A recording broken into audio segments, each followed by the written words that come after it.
नमस्कार, आप देख रहे हैं emerging titans of stock market. हमारे चैनल को सब्सक्राइब और शेयर करें। कंटेंट पसंद आए तो नमस्कार। लाइक भी आज जरूर हम करें। पीएन गाडगिल ज्वेलर्स पर एक गहरी नजर डाल रहे हैं, उनकी हालिया अर्निंग्स कॉल और इन्वेस्टर प्रेजेंटेशन के आधार पर। हम बात करेंगे कि कंपनी क्या करती है, फाइनेंस कैसे है, अलग अलग सेगमेंट्स में क्या चल रहा है, कंपटीशन में कहाँ खड़े हैं, फिर मैनेजमेंट की रणनीति, जोखिम और अवसर, आगे के लिए क्या गाइडेंस है और शेयर होल्डर्स के लिए क्या है। और हाँ, आखिर में कुछ पॉजिटिव्स, रेड फ्लैग्स और एक निवेश का नजरिया। तो शुरू करते हैं। तो सबसे पहले पीएन गाडगिल ज्वेलर्स, काफी पुराना नाम है, 1832 से। जी हाँ, 192 साल की विरासत। महाराष्ट्र में तो ये बहुत जाने माने हैं। और बिजनेस मॉडल, सोना, हीरा, चांदी, प्लैटिनम ज्वेलरी, यही सब। हाँ बिल्कुल, यही इनका मुख्य काम है रिटेल में। अभी एक नया ब्रांड भी लाए हैं, लाइट स्टाइल बाय पीएनजी। अच्छा, लाइट स्टाइल। और रेवेन्यू कहाँ से आता है ज्यादातर? मेनली रिटेल से ही, करीब 70%। लेकिन जो दिलचस्प बात है वो है इनकी फ्रेंचाइजी और ई कॉमर्स ग्रोथ। हाँ, मैंने देखा नंबर्स, काफी तेज ग्रोथ है वहां। जबरदस्त उछाल है। फ्रेंचाइजी में 109% और ऑनलाइन में 126% की बढ़त साल दर साल। बाप रे। और अब महाराष्ट्र के बाहर भी जा रहे हैं? जी, मध्य और उत्तर भारत में इंदौर, कानपुर, लखनऊ में स्टोर्स खोल रहे हैं। ये एक बड़ा कदम है इनके लिए। ठीक है, अब आते हैं फाइनेंशियल परफॉर्मेंस पर। Q1 FY26 के नतीजे तो काफी अच्छे दिख रहे थे। हाँ, बहुत मजबूत। अगर रिफाइनरी बिजनेस हटा दें तो रेवेन्यू करीब 30% ऊपर है। और प्रॉफिट? ईबिटा 85% बढ़ा है और नेट प्रॉफिट वो तो करीब 97% उछला है। 97%? मार्जिन में भी काफी सुधार है फिर तो। हाँ, मार्जिन 3.8% से बढ़कर 7.5% हो गया है, जैसा अर्निंग्स कॉल में बताया गया। 7.5%? ये कैसे हुआ? मतलब क्या कारण रहे हैं इसके पीछे? देखिए, एक तो स्टडेड ज्वेलरी की बिक्री बढ़ी है, करीब 41%। उसमें मार्जिन बेहतर होता है। अच्छा। दूसरा, रॉ मटेरियल कॉस्ट को अच्छे से मैनेज किया है। वो अब 100% हेजिंग कर रहे हैं। 100% हेजिंग? हाँ, मतलब सोने के दाम के उतार चढ़ाव का रिस्क कम कर रहे हैं। बिल्कुल। और तीसरा, हल्के वजन की ज्वेलरी पर फोकस बढ़ा है।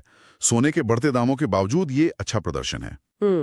और कंपनी पर कर्ज कितना है? नेट डेट करीब 324 करोड़ रुपए है। फाइनेंस कॉस्ट भी काफी कंट्रोल में है, लगभग 4.90%। ठीक है, तो मतलब फाइनेंशियली तो स्थिति मजबूत लग रही है। अब सेगमेंट और भूगोल पर थोड़ी और बात करते हैं। हाँ, तो जैसा कहा, सभी सेगमेंट्स में ग्रोथ है। Retail +19%, franchisee +109%, e commerce +126%।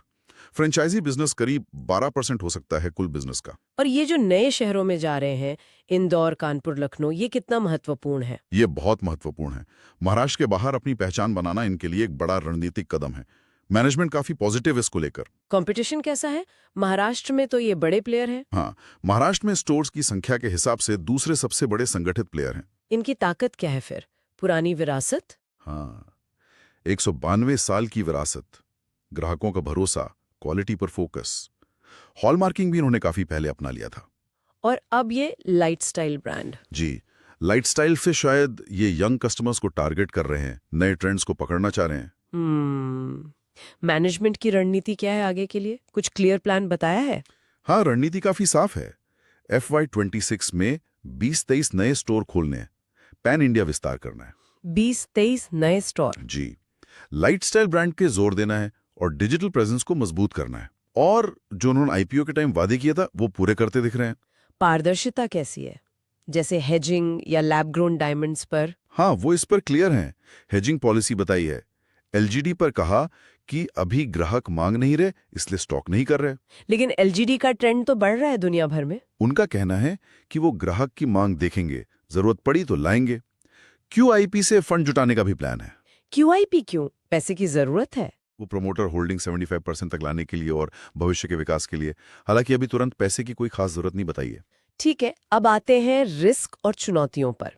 सोने की कीमतें एक बड़ी चिंता होंगी। बिल्कुल, मैनेजमेंट ने खुद माना है कि ऊंची कीमतें खरीदारी पर असर डाल सकती हैं। ये एक बड़ा बाहरी जोखिम है। तो इससे निपटने के लिए क्या कर रहे हैं? वही 100% हेजिंग, हल्के डिजाइन और स्टोर में जो ग्राहक आ रहे हैं उन्हें बेहतर तरीके से कन्वर्ट करना। उनका कन्वर्जन रेट करीब 92% है, जो काफी अच्छा है। 92%?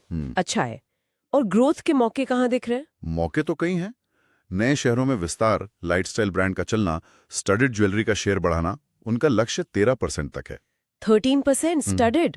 जी। और फ्रेंचाइजी और ई कॉमर्स की तेज ग्रोथ तो है ही। मार्जिन में और सुधार की गुंजाइश भी है। अच्छा, आगे के लिए क्या गाइडेंस दिया है मैनेजमेंट ने, कुछ नंबर्स? हाँ, FY26 के लिए रेवेन्यू का लक्ष्य है 9,000 से 9,500 करोड़ 9,000 से 9,500 करोड़। और नेट प्रॉफिट मार्जिन 3-3.5% से 4% के बीच रहने का अनुमान है। क्या ये हासिल हो सकता है?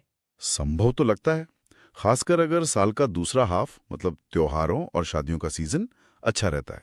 पर सोने की कीमतों और मार्केट डिमांड पर काफी कुछ निर्भर करेगा। शेयर होल्डर्स के लिए कुछ है? Dividend, buyback? फिलहाल तो फोकस ग्रोथ पर ही है। वो अपनी कमाई और कुछ लोन से विस्तार कर रहे हैं। QIP भी ग्रोथ के लिए ही है। डिविडेंड या बायबैक पर अभी कोई खास बात नहीं हुई है। ठीक है, तो इन सब बातों में कोई रेड फ्लैग, कोई चिंता की बात नजर आई या सिर्फ पॉजिटिव ही है? देखिए, बड़े रेड फ्लैग्स तो इन सोर्सेज में नहीं दिखे। पॉजिटिव्स काफी हैं। अच्छे नतीजे, मार्जिन सुधरा, विस्तार हो रहा है, नया ब्रांड आया है, मैनेजमेंट के जवाब भी ठीक लग रहे हैं। तो फिर कुल मिला के आपका क्या नजरिया बनता है इन सोर्सेज के आधार पर? नजरिया तो पॉजिटिव ही लग रहा है, मतलब दुलिश कह सकते हैं। कंपनी ने Q1 में अच्छा प्रदर्शन किया है, रणनीति भी सही दिशा में है, नए शहर, नए प्रोडक्ट। हाँ, सोने की कीमतों का जोखिम है, लेकिन उसे वो मैनेज करने की कोशिश कर रहे हैं। तो ओवरऑल दिशा तो ठीक लग रही है। तो ये था PN गाडगिल ज्वेलर्स का विश्लेषण।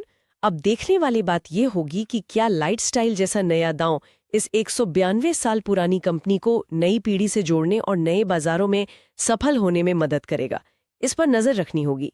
अगली बार फिर मिलेंगे एक और चर्चा के साथ।